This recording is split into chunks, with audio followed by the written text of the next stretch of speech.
Shalom Lohim, haleluya, puji nama Tuhan. Semangat pagi Bapak Ibu Saudara yang dikasihi Tuhan kita Yesus Kristus. Jumpa lagi bersama saya Pendeta Samuel Mabuntu dalam Renungan Pagi ke 2255 hari. Renungan pagi ini mengudara. Puji Tuhan.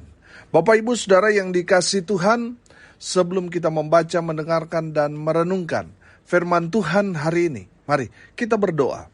Minta pimpinan Roh Kudus. Kita berdoa. Bapa di surga, berbicaralah kepada kami semua.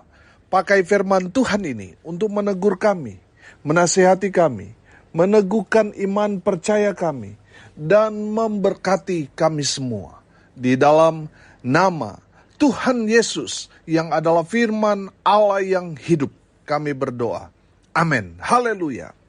Bapak Ibu Saudara yang dikasihi Tuhan, bersama dengan saya kita akan belajar Alkitab dari kitab Kejadian sampai kitab Wahyu. Mari buka Alkitab kita. Yeremia pasal 29 ayat 8 sampai ayat 11. Demikian firman Tuhan. Sungguh, beginilah firman Tuhan semesta alam, Allah Israel. Janganlah kamu diperdayakan oleh nabi-nabimu yang ada di tengah-tengahmu, dan oleh juru-juru tenungmu.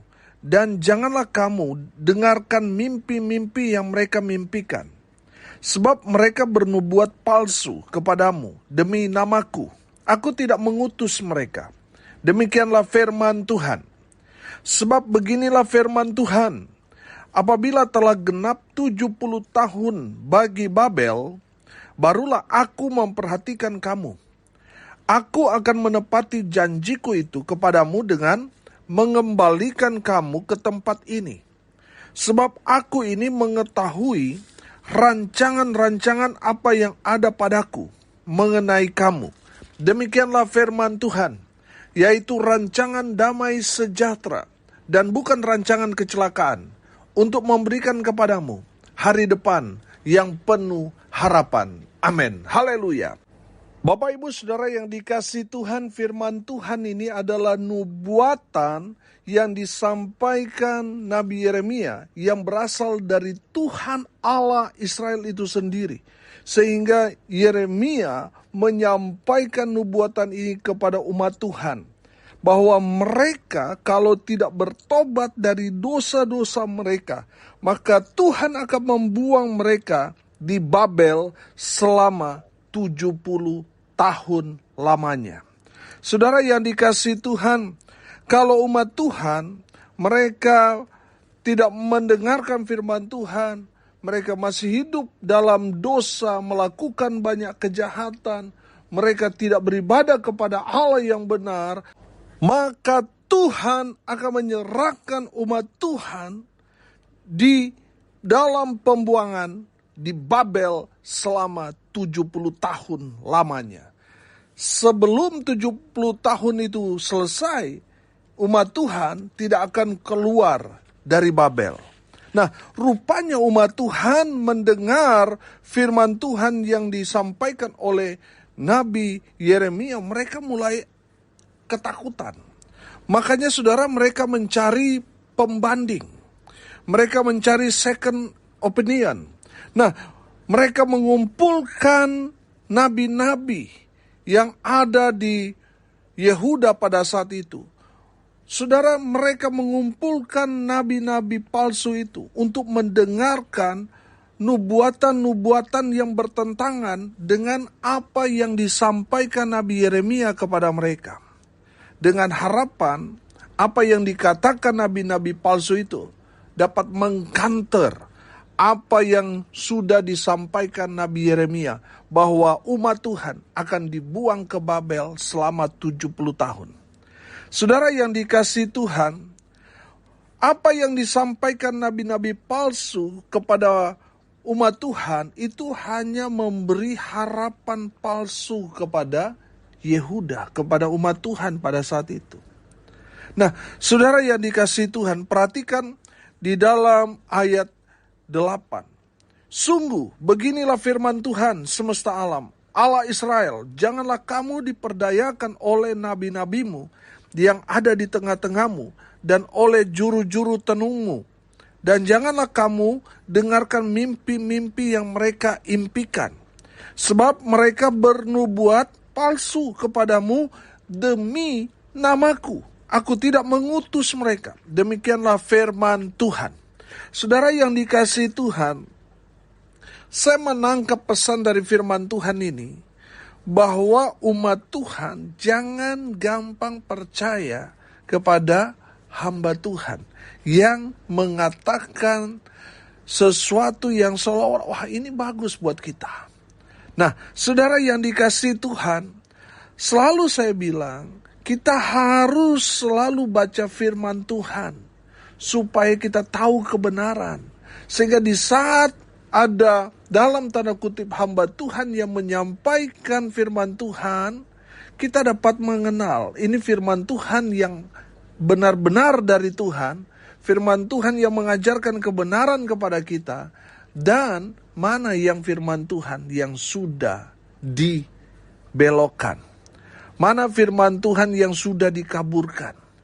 Saudara yang dikasihi Tuhan, dari kebenaran firman Tuhan ini kita belajar bahwa kita jangan mudah terpikat, terperdaya dengan orang-orang yang dalam firman Tuhan ini kan nabi-nabi palsu yang bernubuat, yang memperlihatkan sepertinya mereka ada kuasa. Juru-juru tenungmu, janganlah kamu dengarkan mimpi-mimpi yang mereka impikan.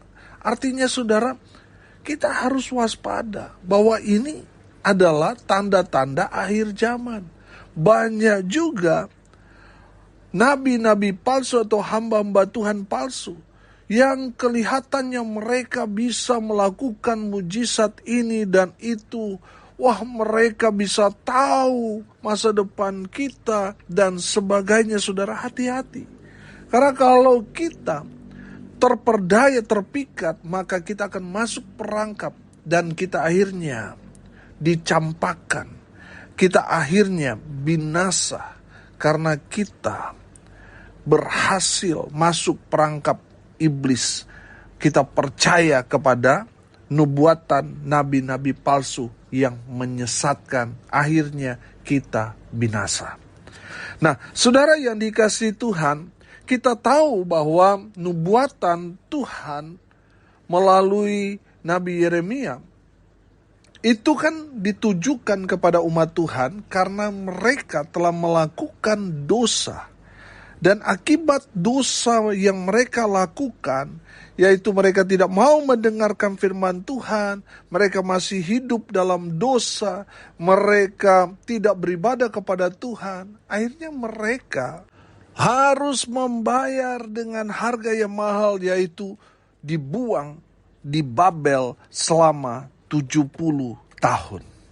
Saudara, dari kebenaran firman Tuhan ini, ada 3 catatan yang saya catat di sini. Yang pertama, saudara, dari firman Tuhan ini kita belajar bahwa penghukuman Tuhan itu tetap berlaku tanpa memandang bulu, termasuk umat Tuhan itu sendiri.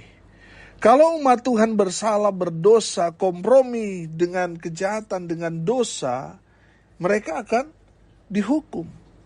Nah, saudara yang dikasihi Tuhan, jangan main-main dengan dosa. Akibat kesalahan mereka, mereka dihukum.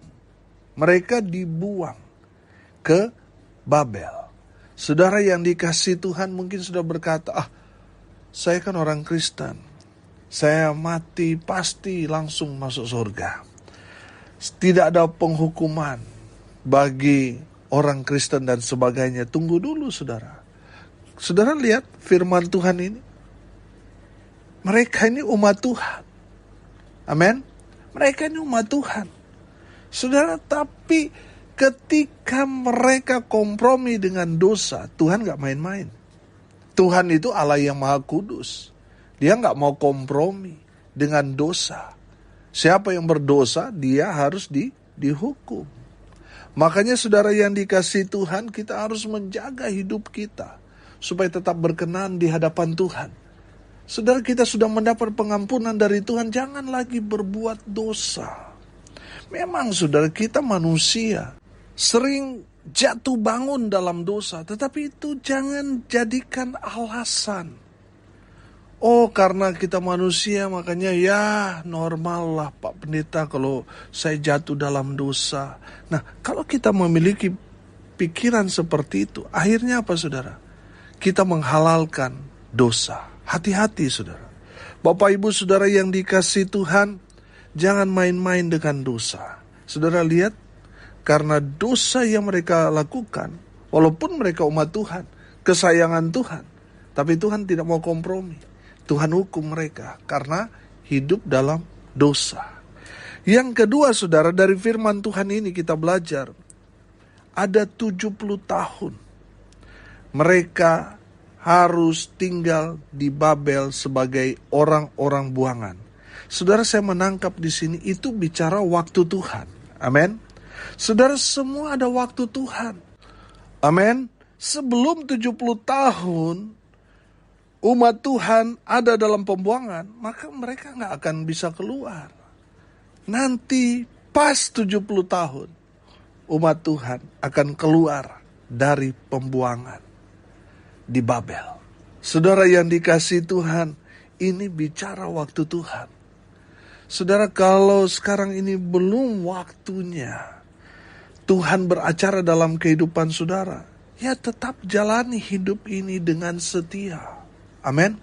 Haleluya. Saudara yang dikasihi Tuhan, mau sekuat apapun usaha, upaya dari umat Tuhan, kalau belum 70 tahun mereka tidak akan keluar dari sana. Saudara yang dikasihi Tuhan, dari firman Tuhan ini kita belajar jalani saja hidup ini. Amin. Belajar setia saja. Nanti pada akhirnya, kalau sudah waktu Tuhan, pasti Tuhan tolong. Pasti Tuhan jawab. Pasti Tuhan berkati. Amin. Haleluya. Saudara yang dikasihi Tuhan, saya menangkap pesan firman Tuhan ini. Selama 70 tahun mereka ada di Babel. Di sanalah Tuhan proses mereka. Amin. Supaya apa? Supaya umat Tuhan ini bertobat. Introspeksi diri. Benahi diri mereka. Supaya mereka tidak angkuh. Tidak lupa beribadah kepada Tuhan. Supaya mereka belajar untuk mendengarkan firman Tuhan dengan baik, supaya mereka betul-betul hidup dalam kekudusan. Amin. Saudara yang dikasihi Tuhan, yang kedua kita belajar firman Tuhan ini 70 tahun itu bicara waktu Tuhan.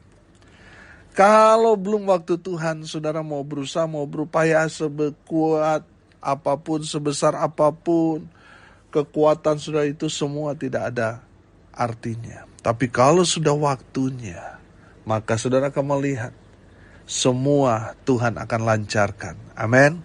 Saudara yang dikasihi Tuhan, kalau saat ini saudara belum punya anak, saudara imani dan aminkan. Ada waktu Tuhan.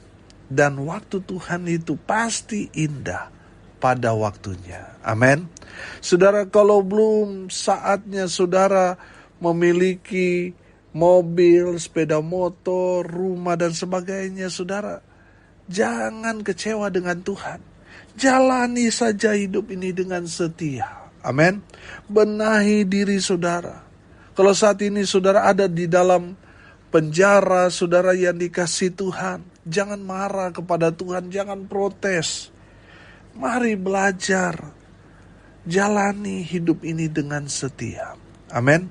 Saudara, waktu-waktu Tuhan ini, mari kita gunakan untuk membenahi diri kita, bertobat. Dan yang terakhir, yang ketiga, dari firman Tuhan ini, di balik semua yang terjadi kepada umat Tuhan, Tuhan punya rancangan yang luar biasa bagi umat Tuhan. Amin. Saudara yang dikasihi Tuhan, saya melihat di sini bahwa umat Tuhan, mereka punya rencana masing-masing. Dan semuanya gagal. Tapi saudara lihat, rencana Tuhan dalam hidup kita tidak pernah gagal.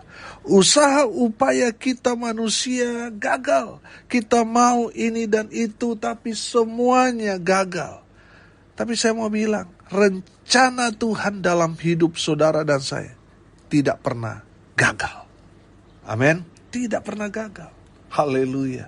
Mungkin bagi pandangan orang, saudara saat ini sedang bangkrut, saudara yang saat ini sedang sakit, saudara yang saat ini ada dalam penjara, saudara yang saat ini ada di titik paling rendah dalam hidup saudara. Saya mau bilang saudara, apapun yang terjadi pada saudara, Tuhan tetap punya rencana yang luar biasa dalam hidup saudara. Amin. Kita belajar dari Roma 8 ayatnya yang ke-28 yang berkata, kita tahu sekarang bahwa Allah turut bekerja dalam segala sesuatu untuk mendatangkan apa? Kebaikan. Bagi siapa? Bagi mereka yang mengasihi Dia. Yaitu bagi mereka yang terpanggil sesuai dengan rencana Allah. Saudara yang dikasihi Tuhan, saya percaya kalau saudara mengasihi Tuhan, oh haleluya, haleluya, maka semua yang terjadi dalam hidup saudara akan Tuhan balikan keadaannya. Yang tadinya saudara ada di paling rendah, Tuhan akan angkat tinggi saudara. Amin. Tuhan akan promosikan saudara dengan luar biasa karena saudara mengasihi Tuhan. Haleluya. Bapak Ibu Saudara yang dikasihi Tuhan, Tuhan punya rencana yang luar biasa dalam hidup. Saudara percayalah, apapun situasi, kondisi, keadaan saudara saat ini, saudara sudah bangkrut, sakit, terpuruk sekalipun, saya mau bilang, rancangan Tuhan, rancangan yang mendatangkan damai sejahtera, bukan kecelakaan. Saudara, kalau saat ini saudara sedang terpuruk, itu karena saudara jauh dari Tuhan, mengandalkan dirimu sendiri, tidak pernah cari Tuhan, tidak pernah beribadah kepada Tuhan. Dan saat ini Tuhan mungkin menghukum saudara. Tujuan dari hukuman Tuhan, disiplin Tuhan dalam hidup kita, supaya kita kembali ke jalan Tuhan yang benar. Amin. Supaya kita ingat kepada Tuhan, kembali memuji, menyembah, beribadah kepada Tuhan. Amin. Saudara yang dikasihi Tuhan, saya percaya di saat saudara menangkap pesan firman Tuhan ini, apapun kondisi saudara saat ini, saudara akan melihat rencana Tuhan luar biasa dalam hidup saudara. Amin. Bapak Ibu Saudara yang dikasihi Tuhan, dari kebenaran firman Tuhan ini kita belajar, penghukuman Tuhan tetap berlaku tanpa memandang bulu. Mau siapapun dia. Mau dia anak Tuhan sekalipun. Mau dia hamba Tuhan sekalipun. Kalau dia buat salah, buat dosa, maka ada konsekuensi dosa yang harus dia bayar. Yang kedua saudara, bicara waktu Tuhan, 70 tahun. Mereka harus ada dalam pembuangan di Babel. Sebelum 70 tahun, mereka gak akan keluar dari sana. Kalau sudah tepat pada waktu Tuhan, maka Tuhan yang akan beracara dalam hidup mereka. Sehingga umat Tuhan keluar tepat 70 tahun mereka ada di Babel. Dan yang ketiga kita belajar saudara, di balik semua yang terjadi dalam hidup kita, Tuhan tetap punya rencana yang luar biasa dalam hidup saudara dan saya. Kenapa?